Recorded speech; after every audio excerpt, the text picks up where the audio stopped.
बोले श्री सत्यनारायण भगवान की जय।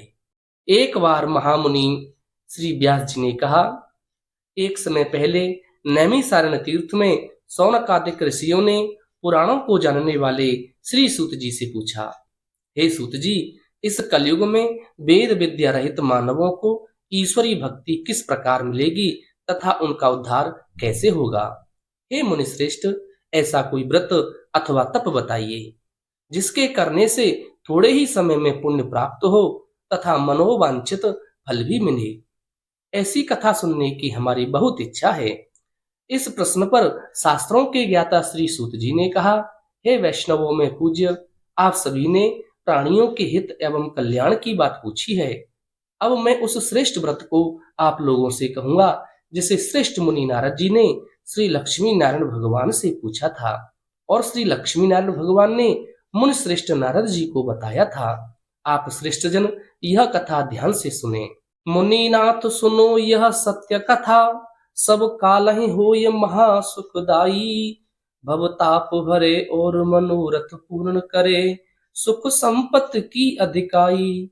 अति संकट में दुख दूर करे, सब ठोर कुठोर में होत सहाई। भगवान महात्म है इसमें अपना, कल में फल और जनाई। मुनि श्रेष्ठ नारद जी दूसरों के कल्याण हेतु सभी लोकों में घूमते हुए एक समय मृत्यु लोक में आ पहुंचे। यहाँ बहुत सी योनियों में जन्मे प्राय सभी मनुष्यों को अपने कर्मों के अनुसार अनेक कष्टों से पीड़ित देखकर उन्होंने सोचा कि किस यत्न के करने से निश्चय ही प्राणियों के कष्टों का निवारण हो सकेगा। मन में ऐसा विचार करके श्री नारद जी विष्णु लोक गए। वहां श्वेत वर्ण और चार भुजाओं वाले देवों के ईश नारायण, जिनके हाथों में चक्र, शंख, गदा और पद्म थे तथा वरमाला पहने हुए थे, उनको देख करके उनकी स्तुति करने लगे। नारद जी ने कहा, हे भगवान, आप अति शक्तिवान हैं, मन तथा वाणी भी आपको नहीं पा सकते। आपका आदि मध्य अंत भी नहीं है। आप निर्गुण स्वरूप सृष्टि के कारण भक्तों के कष्टों को नष्ट करने वाले हो। आपको मेरा सत सत नमन है। नारद जी से इस प्रकार की प्रार्थना सुनकर विष्णु भगवान बोले, हे योगीराज, आपके मन में क्या है? आपका किस कारण से यहाँ आना हुआ है? निसंकोच कहें। तब मुनिश्रेष्ठ नारद जी ने कहा, मृत्यु लोक में सब मनुष्य जो अनेक योनियों में पैदा हुए हैं, अपने अपने कर्मों के द्वारा अनेक प्रकार के कष्टों के कारण दुखी हैं। हे स्वामी, यदि आपकी मेरे ऊपर कृपा हो तो बताइए कि उन मनुष्यों के सब कष्ट थोड़े से ही प्रयत्न से किस प्रकार दूर हो सकते हैं। श्री विष्णु भगवान ने कहा, हे नारद, मनुष्यों की भलाई हेतु आपने यह बहुत ही उत्तम प्रश्न किया है। जिस व्रत के करने से मनुष्य मोह से मुक्त हो जाता है, वह व्रत मैं तुमसे कहता हूँ, सुनो। अति पुण्य प्रदान करने वाला, स्वर्ग तथा मृत्यु लोक दोनों में दुर्लभ एक अति श्रेष्ठ व्रत है जो आज मैं आपसे कहता हूँ। श्री सत्यनारायण भगवान का यह व्रत विधि विधान पूर्वक संपन्न करने पर मनुष्य इस धरती पर सभी प्रकार के सुख भोग कर मरणोपरांत मोक्ष को प्राप्त करता है। भगवान के ऐसे वचन सुनकर नारद जी बोले, हे भगवान, इस व्रत का विधान क्या है, फल क्या है? इससे पहले किसने इस व्रत को किया है और किस दिन यह व्रत करना चाहिए? कृपा कर मुझे विस्तार से समझाएं। श्री विष्णु भगवान ने कहा, हे नारद, दुख, शोक एवं सभी प्रकार की व्याधियों को दूर करने वाला यह व्रत सब स्थानों पर विजय दिलाने वाला है।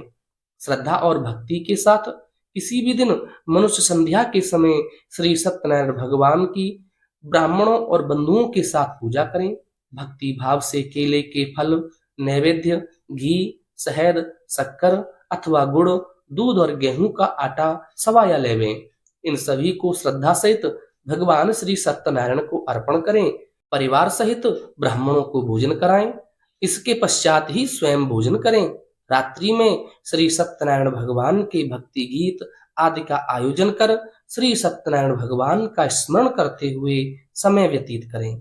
इस तरह जो मनुष्य पूजन व्रत करेंगे उनकी मनोकामनाएं अवश्य ही पूर्ण होंगी। विशेष रूप से कलिकाल में मृत्यु लोक में यही एकमात्र उपाय है। जिससे अल्प समय और कम धन में महान पुण्य की प्राप्ति होती है। बोले श्री सत्यनारायण भगवान की जय। द्वितीय अध्याय। श्री सूत जी बोले, हे ऋषियों, जिन्होंने प्राचीन काल में इस व्रत को किया है उनका इतिहास मैं आप सबसे कहता हूँ। आप सब ध्यान से सुने। अति सुंदर काशीपुरी नगरी में एक अति निर्धन ब्राह्मण निवास करता था। वह भूख और प्यास से बेचैन होकर हर समय दुखी रहता था।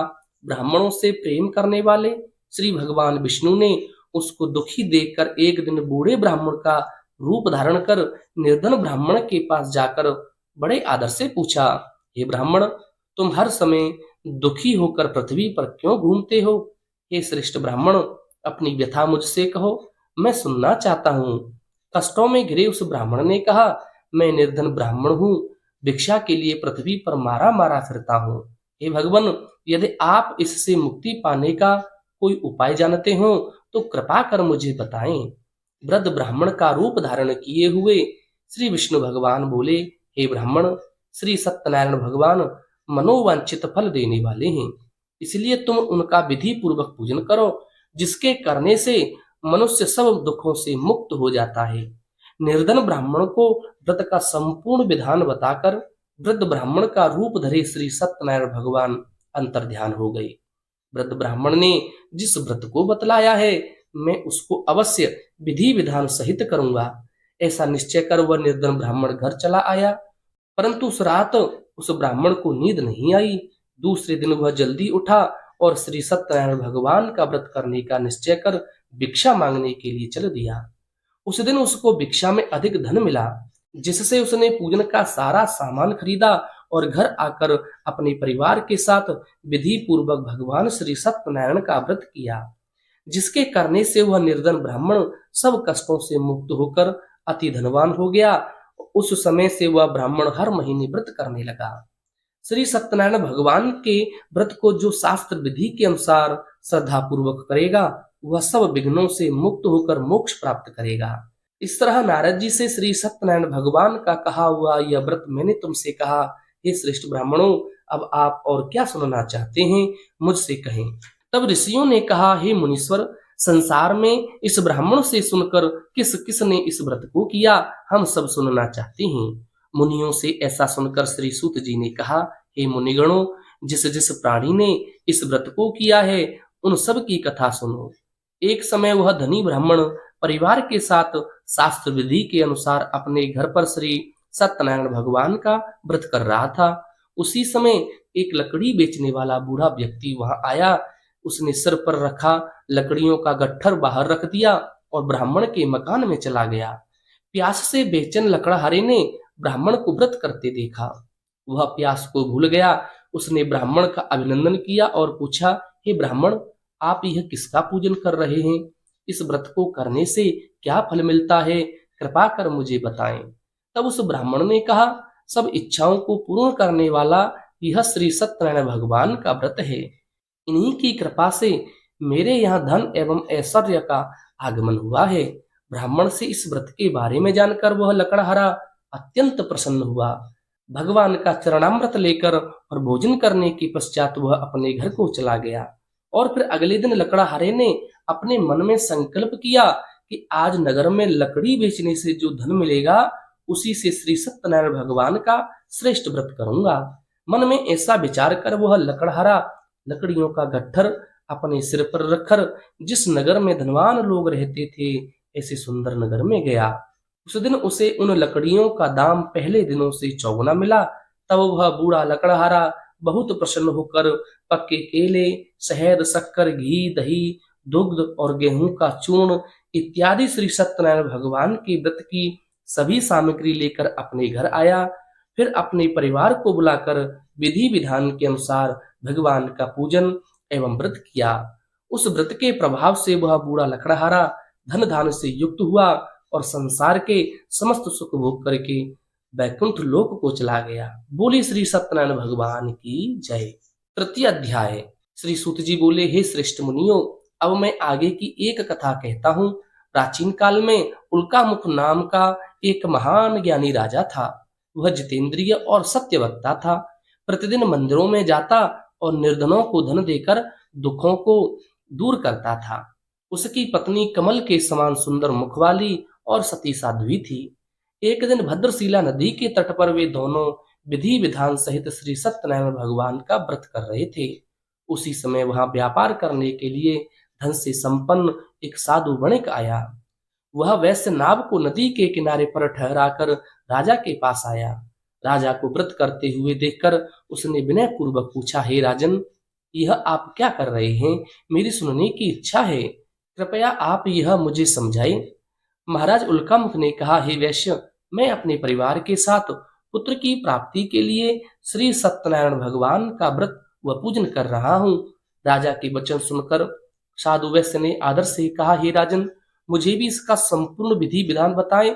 मैं भी आपके कथन के अनुसार इस व्रत को करूंगा। मुझे विश्वास है इस उत्तम व्रत को करने से अवश्य ही मुझे संतान की प्राप्ति होगी। राजा से व्रत का सब विधान सुनकर व्यापार से निवृत्त होकर वह वैश्य आनंद पूर्वक अपने घर आया। उसने अपनी पत्नी को संतान देने वाले उस व्रत के विषय में सुनाया और संकल्प किया कि जब मेरी संतान होगी तब मैं इस व्रत को करूंगा। वैश्य ने यह वचन अपनी पत्नी लीलावती से कहे। एक दिन उसकी पत्नी लीलावती श्री सत्यनारायण भगवान की कृपा से गर्भवती हो गई। 10वें महीने में उसने एक अति सुंदर कन्या को जन्म दिया। दिनों दिन वह कन्या इस तरह बढ़ने लगी जैसे शुक्ल पक्ष का चंद्रमा एक एक कला प्रतिदिन बढ़ता है। कन्या का नाम उन्होंने कलावती रखा। एक दिन लीलावती ने मधुर शब्दों में अपने पति को याद दिलाया कि आपने जो भगवान का व्रत करने का संकल्प किया था, अब आप उसे पूर्ण कीजिए। वैश्य ने कहा, हे प्रिय, मैं कलावती के विवाह पर इस व्रत को करूंगा। इस प्रकार अपनी पत्नी को कहकर वह व्यापार करने बाहर चला गया। इधर कन्या कलावती पिता के घर में बढ़ने लगी। समय व्यतीत होने पर साधु ने सखियों के साथ अपनी वयस्क पुत्री को खेलते हुए देखा तो उसे कन्या के विवाह की चिंता हुई। तब उसने एक दूत को बुलाकर कहा कि पुत्री के लिए कोई सुयोग्य वर देखकर लाएं। दूत साधु नामक उस वैश्य की आज्ञा पाकर कंचन नगर पहुंचा और अच्छी तरह देखकर वैश्य की कन्या के लिए एक सुयोग्य वणिक पुत्र ले आया। उस सुयोग्य लड़के के साथ साधु नामक वैश्य ने अपने परिवार सहित प्रसन्न चित्त होकर अपनी पुत्री का विवाह कर दिया। दुर्भाग्य से वह विवाह के समय भी श्री सत्यनारायण भगवान का व्रत करना भूल गया। इस पर श्री सत्यनारायण भगवान अत्यंत क्रोधित हो गए। उन्होंने वैश्य को श्राप दिया कि तुम्हें दारुण दुख प्राप्त होगा। और फिर अपने कार्य में कुशल वह वैश्य अपने दामाद सहित व्यापार करने के लिए सागर के समीप स्थित रत्नसारपुर नगर में गया। उस नगर पर चंद्रकेतु नामक राजा राज्य करता था। दोनों ससुर जमाई चंद्रकेतु राजा के उस नगर में व्यापार करने लगे। एक दिन सत्यनारायण भगवान की माया से प्रेरित एक चोर राजा चंद्रकेतु का धन चुरा कर भाग रहा था। राजा के दूतों को अपने पीछे तेजी से आते देखकर चोर ने भयभीत होकर राजा के धन को उस वैश्य के पास छोड़कर शीघ्र ही छिप गया, जहां पर दोनों वैश्य ठहरे हुए थे, और चोर भाग गया। जब दूतों ने उस वैश्य के पास राजा के धन को रखा देखा तो उन्होंने उन ससुर दामाद को ही चोर समझा। वे उन दोनों को बांध कर ले गए और राजा के पास जाकर बोले, आपका धन चुराने वाले ये 2 चोर हम पकड़ कर लाए हैं, देख करके आज्ञा दें। तब राजा ने बिना उनकी बात सुने उन्हें कारागृह में डालने की आज्ञा दे दी। दोनों को कारावास में डाल दिया गया और उनका सारा धन भी छीन लिया गया। सत्यनारायण भगवान के श्राप के कारण उस वैश्य की पत्नी लीलावती व पुत्री कलावती भी घर पर बहुत दुखी हुई। उनका सारा धन चोर चुरा करके ले गए। मानसिक व शारीरिक पीड़ा तथा भूख प्यास से अति दुखी होकर भोजन की आस में कलावती एक ब्राह्मण के घर गई। उसने ब्राह्मण को श्री सत्यनारायण भगवान का व्रत विधि पूर्वक करते देखा। उसने कथा सुनी तथा श्रद्धा पूर्वक प्रसाद ग्रहण कर रात को घर पर आई। माता ने कलावती से पूछा, हे पुत्री, तुम अब तक कहाँ रही? मैं तेरे लिए बहुत चिंतित थी। माता के शब्द सुनकर कलावती बोली, हे माता, मैंने एक ब्राह्मण के घर श्री सत्यनारायण भगवान का व्रत होते देखा है और मेरी भी उस उत्तम व्रत को करने की इच्छा है। माता ने कन्या के वचन सुनकर सत्यनारायण भगवान के पूजन की तैयारी की। उसने परिवार सहित श्री सत्यनारायण भगवान का पूजन व व्रत किया और वर मांगा कि मेरे पति और दामाद शीघ्र ही घर लौट आएं। साथ ही विनती की कि हे प्रभु, अगर हमसे कोई भूल हो गई हो तो हम सबका अपराध क्षमा करो। श्री सत्यनारायण भगवान इस व्रत से प्रसन्न हो गए। उन्होंने राजा चंद्रकेतु को स्वप्न में दर्शन देकर के कहा, हे राजन, जिन दो वैश्यों को तुमने बंदी बना रखा है वे निर्दोष हैं, उन्हें प्रातः ही छोड़ दो। उनका सब धन जो तुमने अधिग्रहित किया है लौटा दो, अन्यथा मैं तुम्हारा राज्य, धन, पुत्र आदि सब कुछ नष्ट कर दूंगा। राजा से ऐसे वचन कहकर भगवान अंतर्ध्यान हो गए और फिर प्रातःकाल राजा चंद्रकेतु ने दरबार में सबको अपना स्वप्न सुनाया और सैनिकों को आज्ञा दी कि दोनों वैश्यों को कैद से मुक्त कर दरबार में ले आएं। दोनों ने आते ही राजा को प्रणाम किया। राजा ने कोमल वचनों में कहा, हे महानुभावों, तुम्हें अज्ञानतावश ऐसा कठिन दुख प्राप्त हुआ है। अब तुम्हें कोई भय नहीं है, तुम मुक्त हो। ऐसा कहकर राजा ने उनको नए नए वस्त्र आभूषण पहनवाए तथा उनका जितना धन लिया था उससे 2 गुना लौटाकर आदर से विदा किया।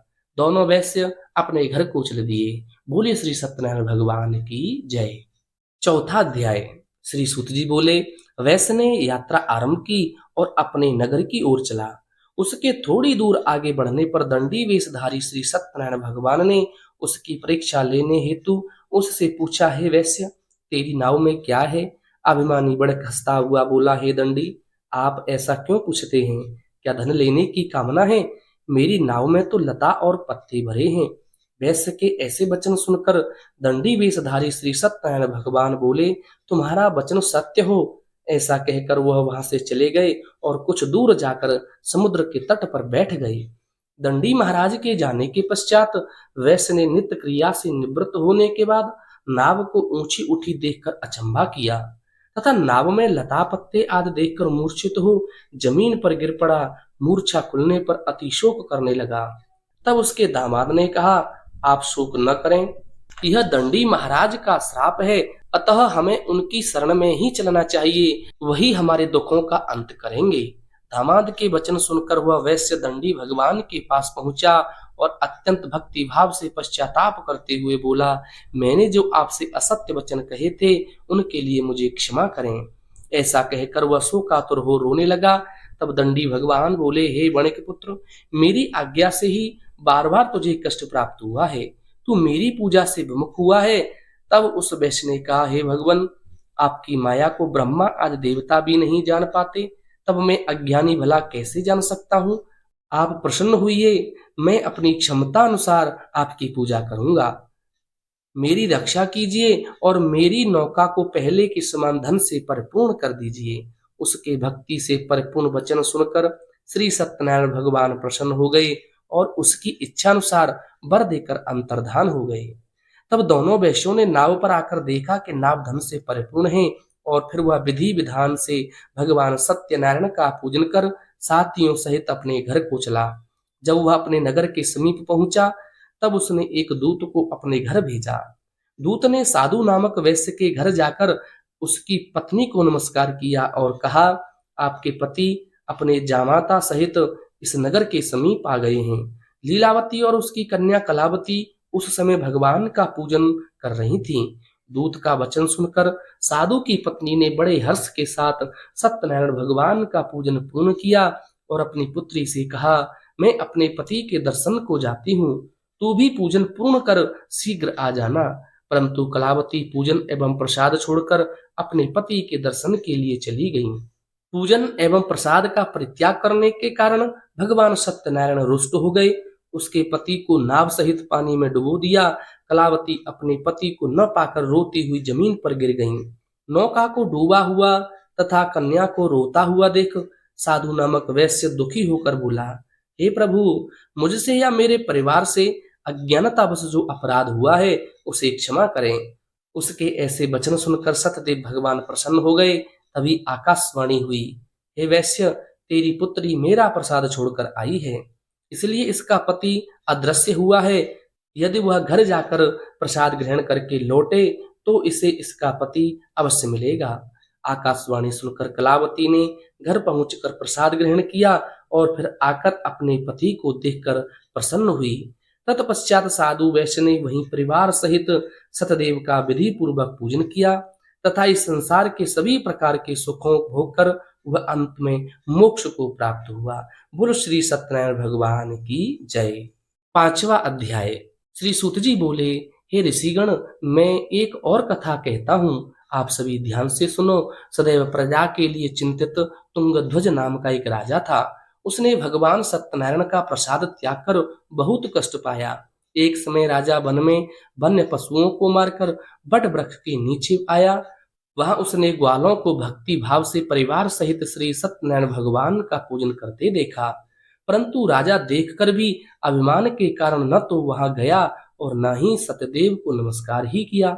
जब ग्वालों ने भगवान का प्रसाद उसके सामने रखा तो वह प्रसाद को छोड़कर अपने नगर को चला गया। नगर में पहुंचकर उसने देखा कि उसका संपूर्ण राज्य नष्ट हो गया है। वह समझ गया कि यह सब भगवान सत्यदेव ने रुष्ट होकर किया है।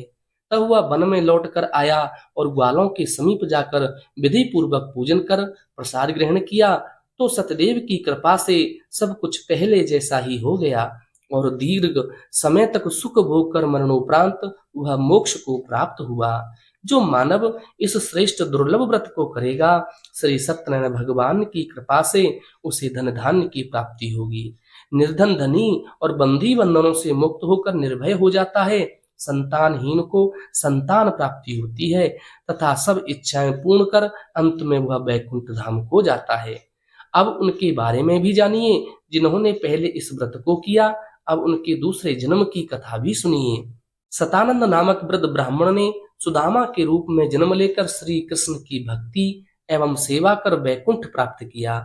उल्कामुख नामक महाराज राजा दशरथ बने और श्री रंगनाथ का पूजन कर मोक्ष को प्राप्त हुए। साधु नाम के वैश्य ने धर्मात्मा व सत्य प्रतिज्ञ राजा मूरध्वज बनकर अपने पुत्र को आरे से चीरकर वैकुंठ धाम प्राप्त किया। महाराज तुंगध्वज स्वयं भुवो मनु बने। उन्होंने बहुत से लोगों को भगवान की भक्ति में लीन कराकर वैकुंठ धाम प्राप्त किया। लकड़हारा अगले जन्म में गुहू नामक निषाद राजा बना, जिसने राम जी के चरणों की सेवा कर अपने सभी जन्मों को संभार लिया।